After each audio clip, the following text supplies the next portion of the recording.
Setting company and people goals isn't cakewalk. More importantly, how does one evaluate company and people progress? My name is Yashika and you're listening to Voice of Achievers, the People and HR series. We explore the effective management of company goals alongside people goals. Setting key results or KRs and key performance indicators or KPIs is critical for organizations. And in this episode, we delve into the significance of HR audits, the process of building KRs and KPIs, organizational restructuring, and understanding the evolving role of people managers, leaders, and CXOs. Our guest for today is Advait Kurlekar, the CEO of Upohan Management Consultants, an expert in business strategy, HR consulting, CXO coaching, and process improvement. Advait works globally with clients, assisting them in areas such as business strategy, HR transformation, and leadership development. During this episode, Advait shares his insights on various topics, including understanding KRAs and KPIs in organizational goal setting, discussing the significance of performance dialogues, discussing rewards and recognitions, from appreciation to conducting HR audits, and finally shares a case study on Spot Awards. Additionally, he explores the why, the when, and the how of organizational restructuring and its connection to strategy. Tune in as Advait Kurlekar provides practical advice and techniques for building organizational goals, evolving into managerial positions, and lots more. Welcome to the show. So happy to have you. Thank you, Yashika. So happy to be here. Thanks for having me here.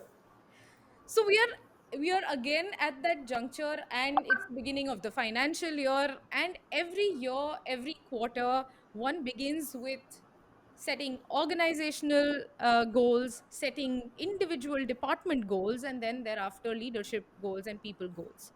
Uh, let's talk about differentiating and dissecting uh, OKRs and KPIs. Which one must be Okay. used when?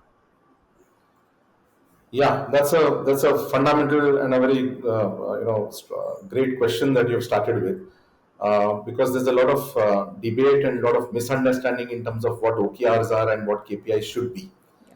Now, when we talk of OKRs and you mentioned organizational goals versus people goals, Yeah. when we say OKRs, it starts with the organizational strategy, and any strategy are a set of set of thoughts, but these thoughts need to be aligned with specific action plans or key results, as they are called, and therefore OKR would be objectives and key results. So strategy and thoughts and actions together. Yeah. Whereas when we talk of KRAs and KPIs, these are key result areas or KPIs, which is key performance indicators, as all of us are aware.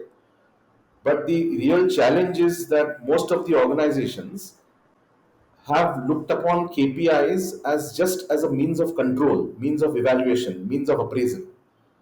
What they have not understood that it is also a means of communication. Okay. So it has a dual role.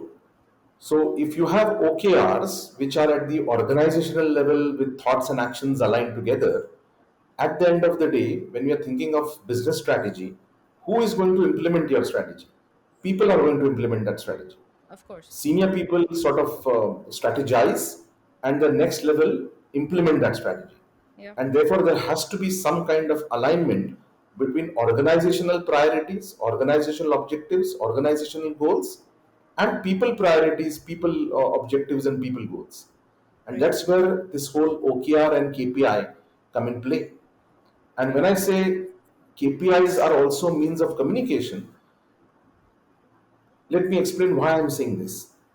Now, all of us work in our own companies, and we have what was traditionally called job descriptions, Yes. which sort of highlights that, okay, what am I supposed to do, what am I not supposed to do, how am I supposed to do, etc., etc. What is my role in the organization, whom do I report to, and it ends with what is my knowledge, skill, and attitude, and educational requirement and experience requirement and that kind of thing.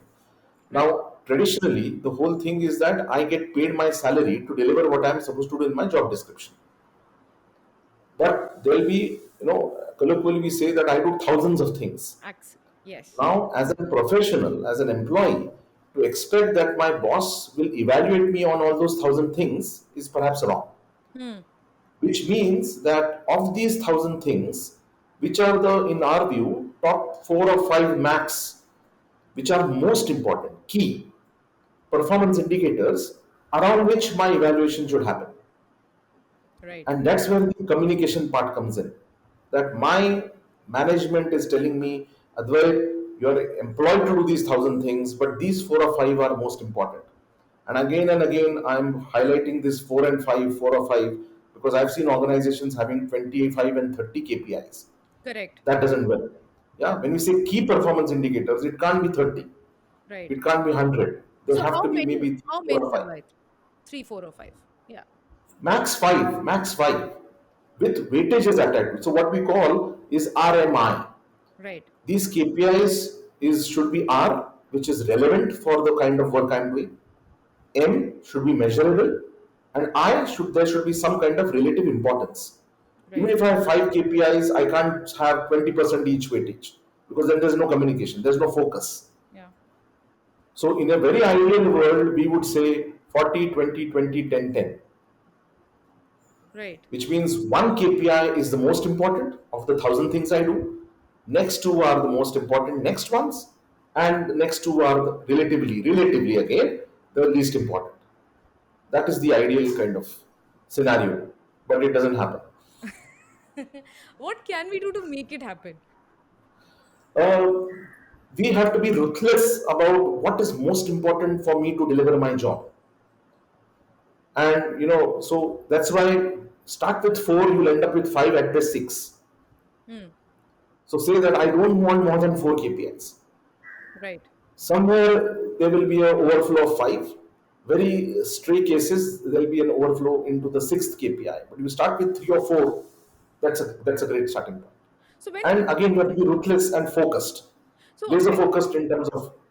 this when we are setting this up, and particularly from a leadership perspective, Advait, when organizations and the leadership team is setting this up, uh, measuring this on a quarterly basis, monthly basis, annual, how, when, and what's right? Yeah, again, a fantastic question. So, like we all know, minimum thing has to be a yearly basis. Correct. But why can't we measure things on a quarterly basis? In some cases, why can't we measure on a monthly basis? Right. For example, if it is front end KPIs, the sales related KPIs, yeah, we calculate monthly. Everybody has monthly targets, and therefore there is a monthly can be you can have a monthly evaluation. Right. Maybe for the support functions, it's going to be more difficult to do a monthly evaluation. Maybe there's too much of time being spent on that because some amount of subjectivity can potentially come in. But why not quarterly? Yeah. And again, I'm not saying the incentive or if there is a variable pay system linked to it, and we'll come to that maybe a little later today in our discussion. That need not be disbursed on a quarterly basis. Yeah. But why can't the calculation of performance? Because people will say, even if let's say 6 months, and my boss has a chat with me first week of July. Let's take a calendar year, Jan to June, and tells me that these are the 2 or 3 things where I didn't do well. Yes. My first question is, why didn't you tell me then and there? Why did you wait till July to tell me that something that happened in February was not right? Right. Why can't wherever possible? Why can't we have? See, the whole thing is that we believe that, oh, we are a large organization. How can we can't spend too much time on these what people are calling now performance dialogues. Hmm.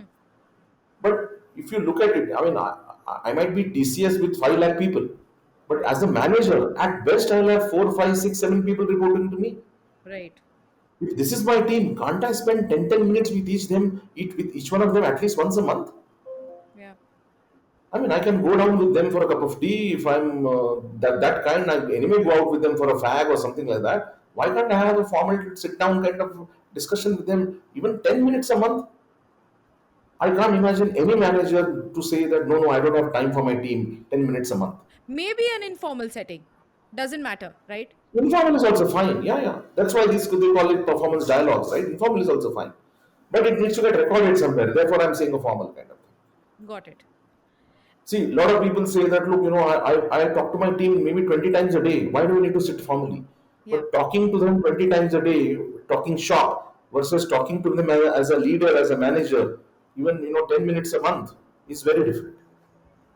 Talking about leaders, we are living in a day and an age, Advait, where we have leaders, we have young leaders, we have there is a series of entrepreneurs that the country has given birth to, and even globally for that matter, we have global teams for that matter.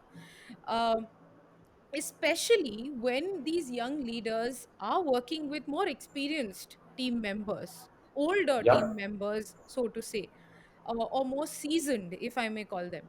How do you set boundaries and actually get work done without sounding disrespectful, if I must? See, I'll remind you of a dialogue from the movie Guru. Hmm. Sub business hai. So you have to be very, very professional about it. It's nothing personal. It's business. Yeah. So even if I am a manager and I have people reporting to me who are maybe more experienced than me, or elder to me, etc., whether they like it or not, whether I like it or not, it so happens that they report to me on a professional basis. Right. And therefore, when I'm talking to them, it can't be personal from their side, it can't be personal from my side. I'm not saying be cold and be cut and loose kind of thing. I mean, the warmth has to be there in your interactions with them. But Right. when you're setting goals, you are just translating organizational goals, you are cascading them, organizational priorities which come from your boss to you and from you to your team members. And therefore it can't be personal, it can't be like that, okay, how do I talk about this and how do I share these with this, because these are things that need to be done. The same thing also happens even if my team member is younger, and I have a great rapport with these people because I'm a people manager, as they say. And then the problem that happens is that how do I have uncomfortable conversations with I was my just people? going to come there. Yes, I was going to come there, because what happens particularly in scenarios like this is that the conflict comes in when you're talking about getting things done within a certain frame, and there is a certain disagreement, maybe of sorts, or there may be a discussion of sorts. uh, who is right? As they say, the leader or the boss is always right.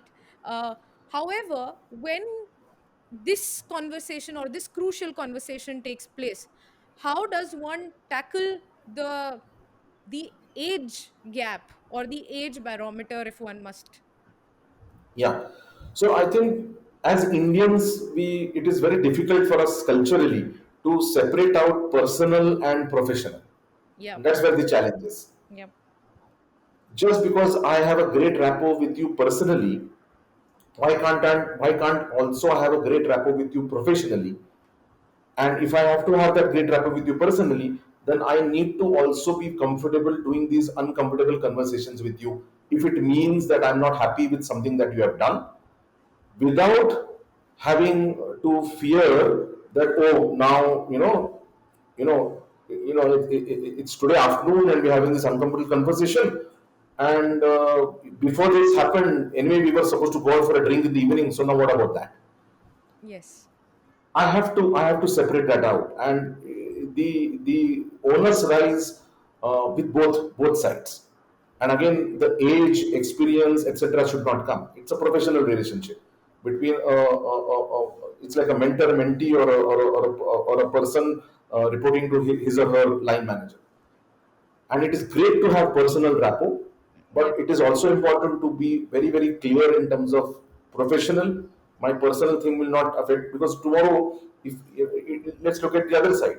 Because I have a great rapport with my team, a particular team member, for example, will I be biased in the appraisal on the positive side? Yeah. That should not also happen.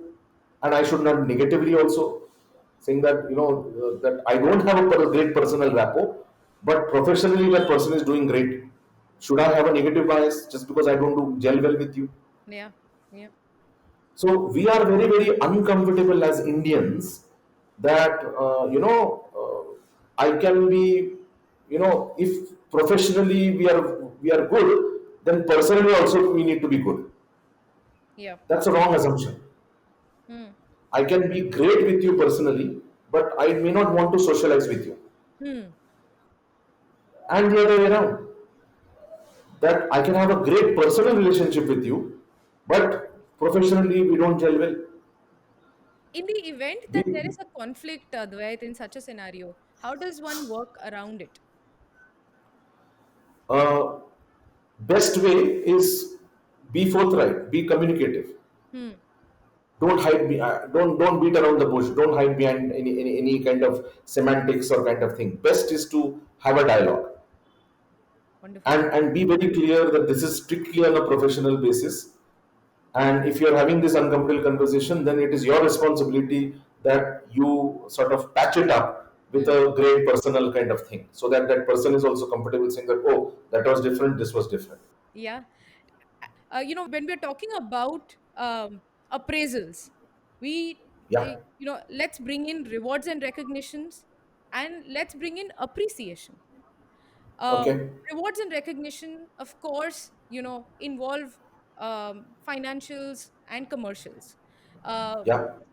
Appreciation, of course, is in kind and on a daily or a regular basis. How Yeah. often and how must leaders deal with this, and which one must be used when?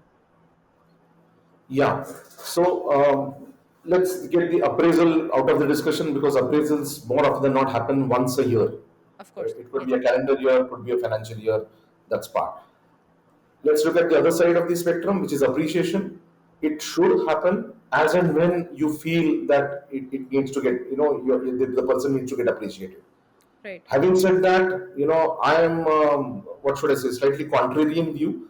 I am not of a great fan of this gamification, that I'll give you a star, I'll give you a clap on some intranet and that kind of thing. But for me, again, a slightly controversial statement I'm going to make, but I think all that is foolish and childish kind of thing. I Right. don't know how many people really appreciate it. It's like, on WhatsApp, I give you a thumbs up and it doesn't mean anything. Right. It just means that, yeah, I've acknowledged what you've said. I may or may not have read what you've given, what you've shared, but yeah, I don't want your message to go unattended, so I've just given you a thumbs up. Right. It just means that. However, I'll give a, without naming, I'll share a client kind of example Hmm. where I've seen a client doing this appreciation as and when with great kind of thing. She's a great communicator. She's a great people person. So, the way she appreciates people is great. But, I've been working with her and on a coaching kind of engagement, but I also interact with her team members as part of the coaching. And I've told her that, beyond these words, now there has to be something in kind Yeah. that will follow up with the word. Right. Oh wow, party time, but there's no party that happens. Right. Right. Yeah, so it's great to immediately show that appreciation. And again, slightly contrarian view here. Traditional view says that, you appreciate in public and you reprimand in private. Hmm. I am saying, again, I'll give you a personal example. All of us are on millions of groups, right? WhatsApp groups, and if something happens, then everybody gives a, oh, congrats. If you and me are on the same group and somebody puts something or you put something that, okay, I've done something, and everybody says, oh, Yashika, congratulations, thumbs up, champagne glasses, etc., etc. How many times you react to all this? But at the same time, if I send you a personal message, and that's my personal experience, I get an immediate response, Right. which means I am not appreciated the person in a group in public, but I have taken the effort to go and send you a direct message, a private message, and that's where the reaction comes immediately. Right. Normally, you will wait for all this to stop, and in the evening, you So will say, what? yeah, thanks, you made my day, and all that part. Right. Again, all those made my day also responses are also as plasticky as one would get. Right. But when I send you a personal message, which is not appreciating you in public but appreciating you in private, I get an immediate response. That has been my experience at least. Having said that, ulta definitely it should happen. Yeah. If there's something that you want to talk, you should not do that in public. I fully am in favor of that. Uh, The other thing we, is, again, I'll give you without naming a client because these are all negative examples, so I don't want to name a client. right. We have a client, they have spot awards, okay, and when we sort of, we do these HR audits kind of things. So one of the things that came up, okay, spot awards, so show us what have you done, and essentially it was called a spot award, but it was given in a monthly function. Okay. So it was like a monthly, or a spot award. Then I said, spot award means spot award, and I always give a very uh, colloquial kind of analogy of spot award. Spot award means Raja खुश हुआ माला निकाल के दे दिया. Yeah. Yeah. You know Absolutely. what we used to hear good old times. कि माला निकाल के दे दी. That is a spot award. So nobody is going to remove any mala. Nobody wears malas and all that kind of thing. But that is the spot award. Yeah. So don't wait for a month end to come and don't wait for some HR activity to happen, etc., etc. Unfortunately, not many business managers, not many line managers are empowered to do that. Yeah. They don't have the budget to do that. Sometimes they don't even have a budget to, have a samosa and chai party for their team. That's very sad. Yeah. But that's where the spot awards are important. So appreciation as and when, but don't let not those be blank words without any relevant action later. I can't just appreciate saying that, okay, party's on me and not do anything about it. And then unfortunately get reminded, कि अरे, look at that chat you sent me 34 days ago, where's the party? True. True. True. No. It, No. it can't be that way. You spoke about HR audits, Advait. How often should organizations consider HR audits, and how should they approach these audits? See, HR audits are like, again, in an ideal world, once a year, because financial audits happen once a year, the statutory audits happen once a year. They Right. are statutory by regulation, by law, so you have to do it. Right. There is no law for HR audit, but why can't we do it once a year? Right. And the best way to do is to get it done from a third party. I mean, statutory audit is not done by your internal finance people, right? It is by your external auditor. Right. There is something called internal audit, and there are a lot of companies who hire external auditors to do internal audit. Correct. What the whole thing is that it's a third party, objective, uninvolved kind of view. Right. And I would look at HR audit is as a reflection that you're standing in front of an HR mirror and saying that, okay, what's right and what's not right. And why it is important to do it annually, because HR, we call it a support function, we call it an enabling function, but supporting enabling what? Supporting enabling business. Right. So business has moved from FY22 to FY23, and next year it will be FY24. So if business has moved from 23 to 24, HR also needs to move from 23 to 24. You Right. can't say कि 2 साल तो पहले ही किया था HR audit, generally things were okay, why should I do it now? Because what HR does is a reflection, is a shadow of what business requires it to do, Right. and therefore that audit is important. And preferably an external HR audit. Ideally external. I mean, otherwise it does. I mean, maker checker अलग होना चाहिए ना. Absolutely. Absolutely. Talk to us about organizational restructuring, Advait. How should Yeah. an organization approach restructuring, and more than before that, actually taking a step back, when is a restructuring even required, or when should it be considered? See, organization structuring, the most common question asked is what? Correct. For me, that is a wrong question to ask. The most common question should be why? Why? Why do we need organization restructuring? What is wrong with the current structure? Just because somebody else I've seen, I read in the papers, or I was attending a party and they went to, I came across that somebody was doing organization structuring, should I do that? No, the answer has to come from me, within. Why? And that why is always goes by the paradigm that structure follows strategy. Okay. So if your business strategy, if what you want to do in the next couple of years demands that your current structure is no longer relevant to deliver your future strategy, only then, that's the why. Hmm. Only then you should start looking at restructuring the organization. And restructuring the organization does not mean people moving people. It is not a reshuffling my cabinet. Right. Cabinet remains the same. Yesterday I was power minister, today I am railway minister. That is not restructuring. That is manpower restructuring. Right. Organization restructuring means I was sort of looking at it this way, now I'm looking at it some other way. I was a functional organization, now I'm a BU structure. Right. Or I was a functional organization, now I need to be a regional organization. That is fundamental restructuring, not moving people around. That I was west head, now I'm north head. That is not restructuring.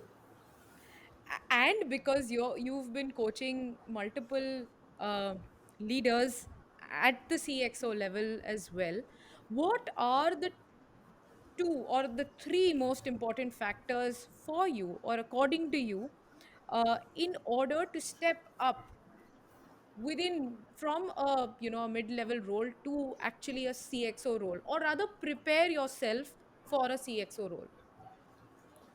Okay, so we need to understand that when we are moving up the ladder, is just the designation changing or my role is changing?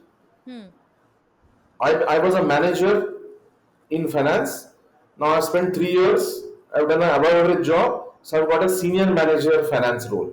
Right. That role is still a manager role. My designation has become senior manager. I move. I obviously I've got some increment. I might, instead of a small car, I might get a bigger car with no driver. I might get a driver. I might get some other benefits. But that is a designation and salary change. That Right. is not a role change. So what we have to look out for is my role changing. Role can change in terms of scope.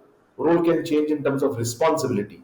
Role can change in terms of decision making authority that the new role can have. And role change can mean that I might need some additional skill sets Yeah. to deliver that kind of role. Or for the same skill set, I need to show some additional or higher level of maturity. Right. If you go back by a competency modeling or a competency framework, I need to move up the maturity curve on the same competency, Right. which means I need to think, I need to behave, I need to operate at a larger level than just a designation change or a salary change or an increment kind of thing. That is what is important. And People often confuse between designation change as role change. yes, No. and when you talk about this, talk to us about one aspect or that one striking quality according to you, where you say, there, I spot a leader, I spot a CXO there. Okay. Okay. One is difficult, but couple of things that come in my mind is am I very clear that the buck stops at my level? Hmm. Yeah. And when I say the buck stops at my level, it is on the negative side rather than on the positive side. Right. Which means if things go right, yeah, I should not be clamoring for credit. Hmm. Yeah, I should involve. And again, I'm not saying, what I colloquially call be a Tyagmurti. No, no, no, it's just my team, nothing to do with me. No, no, of course it's you also. Right. But it's not just me. It is me and my team or my team and me. Right. So I would, again, it's like maybe again a contrarian view. I'm not saying exclude yourself from the credit, Hmm. but you are not the only one to take credit. Having said that, on the negative side, I would say exclude your team members from the blame Hmm. because you are their leader, you are their manager. Yeah, you are taking decisions on behalf of the organization that have a large order impact. Yeah. Yeah, you are at a point where the fulcrum, that fulcrum point is closer to you. So a small kind of thing that you do affects a large part of the organization. Yes, absolutely. Yeah, your team is on the other side of that lever where for them to do really change they need to take kind of thing and they don't have that authority, they don't have that role. Right. So that organizational lever that is in your hand, the fulcrum is very close to you. Sure. You have to understand that, and therefore that things that go wrong are primarily because of you, because Hmm. you have taken these decisions. Yeah. Yeah, you might have delegated those decisions to you, but that is again, it's because of you that you have delegated. So Also, I think maybe accountability. I mean, taking responsibility and accountability, maybe. yes, yes, especially for the negative thing, taking full responsibility and accountability. Yeah. Yeah, internally I can say कि तुमने गलत काम किया, that kind of thing, but from a public perspective, from my own superior perspective, I have to, my neck is out. Yeah. Yeah, I can't, when I'm talking to my superior, I can't say उसने अच्छा नहीं काम किया, he Hmm. kind of thing, he did the wrong thing, he took a wrong decision. Yeah. No, no, no, my team, so me. Absolutely. That is one single most kind of thing. The second thing is, the while work is important, Hmm. and if you take your team with you, you can't be only, what should I say, that X and Y part of it. You need to have that mix of yin and yang, X and Y kind of personalities. Yeah. So the softer sides of business are also and perhaps increasingly becoming more and more important. Hmm. So do you know your people well? Are you assigning them responsibilities based on your own assessment of their skills, Yeah. your own assessment of their strengths? Yeah. Do you know what's happening with your team members? Yeah. So what we normally see, the people manager part of it, Yeah. Yeah. that is again very important from a leadership perspective. Again, I'll give an example that we have a client where there is one senior person who just about knows everything happening in the organization in terms of people. Hmm. So if somebody is going through a rough patch in his personal life, Hmm. this person will know, irrespective of whether this person is directly reporting to him or not. Right. And then it becomes a very funny conversation when this person who's at a CXO level is talking to a manager level and saying that how come you don't know that your team member is going through a divorce, as an example. Yeah. Yeah. And he said, "Arey, but nobody told me." I said, these things are not to be told. You should know your team members. Hmm. Hmm. Hmm. That's again a great sign, because and again, this is just in terms of life cycle, but to understand everybody's core strengths, Hmm. appreciate those strengths, and assign responsibilities accordingly, or especially if there is a special task accordingly, that again is a great sign of leadership. Wonderful. What does achievement mean to you, Advait? Me personally, Yes. achievement means at the end of the day being satisfied with what you are or what you have. For me, that is an achievement. I mean, again, um, I don't know, I've been giving contrarian views throughout, but aim high, etc., etc. Again, I'm not a very great fan of that. You have to be realistic in terms of what you do. um, Before you start, I always tell my clients that before you start what I call crystal gazing, Hmm. you need to be navel gazing first, which Okay. means you need to be very, very, have a realistic assessment of who you are, where you are, why you are here, why you are here.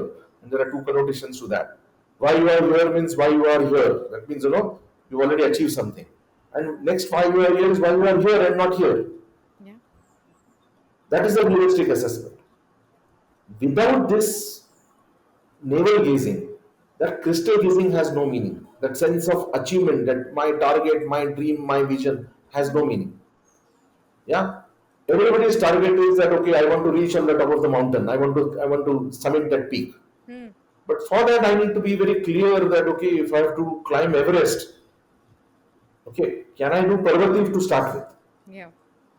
And am I at Everest base camp already? Am I at the first camp, second camp, or I'm still far away? I'm at sea level. Hmm. Then you will not get that sense of disachievement or misachievement or lack of achievement, because you are realistic in terms of what you want. I'm not saying don't dream big, Hmm. but dream big in the context of where you are. Yeah.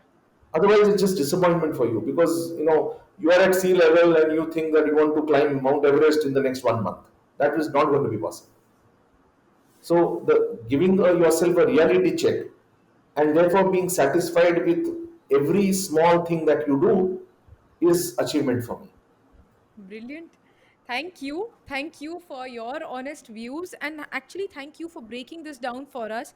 I believe this is going to help many people set their organizational KRs for this year.